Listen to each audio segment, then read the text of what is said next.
नमस्कार, मी श्रीकांत वाटवे बोलतोय. आमच्या जर्मन टूर बद्दलचे व्हिडिओ मी अपलोड करतोय. पैकी आम्ही स्टुटगार्टवरून म्युनिकला आलो आणि म्युनिकला आल्यानंतर तिथून आम्हाला एका ठिकाणी सजेस्ट केलं होतं की तुम्ही जाऊन या म्हणून. ते जे ठिकाण आहे ते म्हणजे गार्मिश पार्टेन किचन.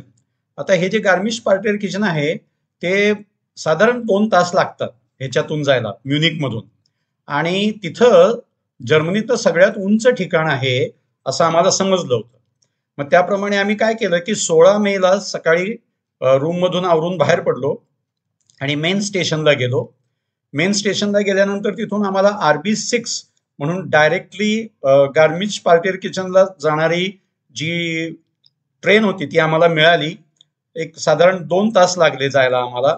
जाताना दोन्ही साईडला पाणी, त्याच्यानंतर जंगल बिंगल असं होतं आणि आम्ही गार्मिश पार्टेन किचनला पोहोचलो. आम्हाला त्यांनी काय सांगितलं होतं, म्हणजे आमच्या रीडिंगमध्ये काय आलं होतं की तिथून झुकस्पिट्स म्हणून जो जर्मनीतला सगळ्यात उंच ठिकाण आहे, म्हणजे आपण काय म्हणूया स्पॉट आहे, त्या स्पॉटला तुम्हाला जाता येईल. म्हणून आम्ही चौकशी केली तर तिथून कॉगविल ट्रेन आहेत. म्हणजे कॉगविल म्हणजे त्याला खाली हे असतात, दाते असतात आणि त्या दात्याच्या आणि रेग्युलर चाकाच्या अशी ती कॉगविल ट्रेन असते. तर त्या कॉगविल ट्रेनला साधारण 2-2.5 तास लागतात वरपर्यंत जायला. पण नेमकं आम्ही गेलो होतो तेव्हा त्याच आठवड्यामध्ये ती मेंटेनन्समुळे बंद होती. मग आता कॉगविल ट्रेन बंद आहे, मग काय करायचं?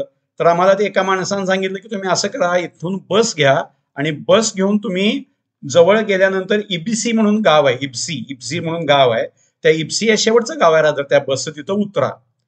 बरं, आम्हाला तिकीट काढायचं नव्हतं त्यामुळे काही प्रॉब्लेम नव्हता. मग आम्ही गेलो आणि तिथं उतरलो. उतरल्यानंतर आम्ही पहिल्यांदा बघितलं की आपल्याला केबल कारनं जाता येतंय का. तर त्यांनी केबल कार सुद्धा त्याच काळात नेमकी बंद ठेवली होती. म्हणजे आमचं बॅडलक असं की कॉगविल ट्रेन आणि केबल कार हे दोन्ही बंद होतं. त्यामुळे आम्हाला झुकस्पिट्सला जाणे म्हणजे अशक्यच होऊन गेलं. पण खालून आम्हाला त्याचे फोटो वगैरे काढता आले. आता वरती जे आहे त्याची सिस्टीम अशी आहे की वरती हॉटेल्स पण आहेत आणि त्या पॉइंटला दोन्हीकडून जाता येतं. म्हणजे एक म्हणजे जर्मनीतून जाता येतो, म्हणजे जिथून आम्ही आलो होतो तिथून जाता येतं, आणि दुसऱ्या बाजूला इन्स्ब्रुकच्या बाजूनही त्या खालच्या एका पॉइंटला येऊन तिथून वर येता येतं.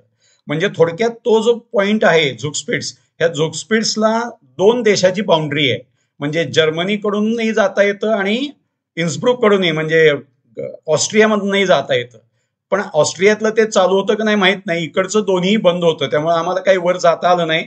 तिथं गेल्यानंतर आम्हाला असं समजलं की तिथे एक छोटासा बारीकसा ट्रेक आहे. अर्थात तो आम्ही केला नसता कारण तो आमच्या पायाच्या दृष्टीनं टफ होता, परंतु जर्मनीतला सगळ्यात उंच पॉइंट आहे आणि बघण्यासारखा पॉइंट होता तो. आमचा तो नेमका त्यांच्या काय म्हणूया आपण कामामुळं, म्हणजे मेंटेनन्समुळे आम्हाला दोन्हीकडे जात आलं नाही. बरं, आता आम्ही ज्या बसनं गेलो होतो ती जी बस जात होती ती ह्या केबल कार म्हणजे हे कॉगविल ट्रेनचा जो ट्रॅक आहे त्याच्या शेजारनच जात होती. आणि कॉगविल ट्रेन नसल्यामुळे त्या बसचा रूट बदलून त्यांनी तिथल्या सगळ्या लोकांच्या येण्या जाण्याची सोय होईल अशा पद्धतीनं ते फिरवत होते. दोन्ही साईडला अतिशय उत्तम वेगळ्या पद्धतीची आणि ती सुशोभित केलेली अशी घरं आहेत. त्याचे काही फोटो मी टाकलेले आहेत. घरं खूप सुंदर आहेत. मग आम्ही गेलो ते इप्सी इथं गेलो. इप्सीला गेल्यानंतर चेक केलं आम्ही सगळं. मग तिथं एक मोठाच्या मोठा सुंदर लेक आहे, स्वच्छ पाणी. मग आम्हाला त्यांनी सांगितलं की इप्सीचा तुम्ही एक सर्कल मारू शकता. तो सर्कल जो होता तो खूप मोठा होता, पण आम्ही थोडंसं का विना चाललो, 1 किलोमीटर 1.5 किलोमीटर चाललो. काही पॉइंटला आम्ही फोटो काढले, ते फोटोही मी टाकलेले आहेत. लेकचेही फोटो आहेत. तिथं जेवाय खायची पण सोय आहे. हे सगळं झाल्यानंतर आम्ही साधारण 1 तास 1.5 तास तिथं फिरलो आणि परत बसमध्ये बसलो. मग ती बस ज्या रूटनं आली होती त्याच रूटनं परत आली. फक्त आम्हाला दुसऱ्या साईडचे काही पॉइंट्स बघता आले. पॉइंट्स म्हणजे घरं बिरं बघता आले. मी त्याचे बरेचसे हे टाकलेले आहेत, म्हणजे फोटो टाकलेले आहेत. आता त्यांच्या घराची स्पेशलिटी म्हणजे घराच्या वर रंगवलेलं असतं, डिझाईन्स काढलेले असतात, त्याच्यानंतर काही प्राण्यांची चित्र लावलेली असतात, काही प्राणी मारल्यानंतर त्यांचं ते मिळतं ते बाहेर लावलेलं असतं, नंतर खुर्च्या ज्या आहेत त्या वेगळ्या पद्धतीनं केलेल्या असतात.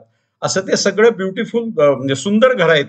ती सगळी घरं बघत बघत बघत आम्ही शेवटी झुकस्पिट्स वरून निघून, झुकस्पिट्स पेक्षा इप्सीवरून निघून आम्ही गार्मिश पार्टेन किचनच्या रेल्वे स्टेशनला आलो.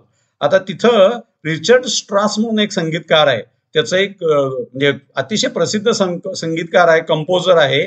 त्याचं तिथं 40 वर्ष त्यानं त्या गावात घालवली आणि त्या ठिकाणी त्याचं म्युझियम पण आहे आणि त्या म्युझियममध्ये जुन्या मेमरीज वगैरे सगळ्या ठेवलेल्या आहेत, तेही जवळच आहे, तेही बघता येतं.